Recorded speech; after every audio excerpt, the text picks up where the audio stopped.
Hi, Joe from RDI here with our next tips and tricks. Today we're going to talk about our secondary ADA handrail, and in specific, a little known part that we have, which is a spacer. And I'm going to show you how it works and where you might use it. Here's an example of where you may need a handrail spacer. Here I have a 5-inch post and here's a 4-inch post. This may be the top of your steps. You have a 5-inch column on your porch, and here at the bottom of the steps maybe there's a regular 4x4 post.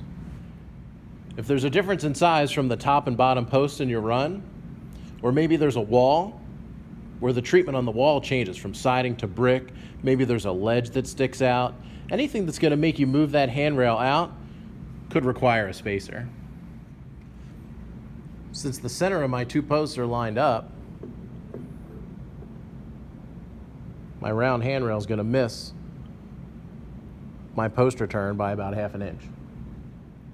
The spacers are 1/4 inch thick, and the hole pattern matches exactly our brackets or post returns. They can also be stacked to increase your space. So for this particular situation, I'm going to need 2 handrail spacers on the end of my post return. Now you can see with the 2 spacers added, it lines up directly with the bracket.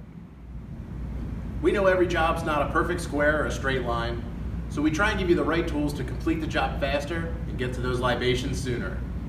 For more information on our handrail, visit us at rdirail.com.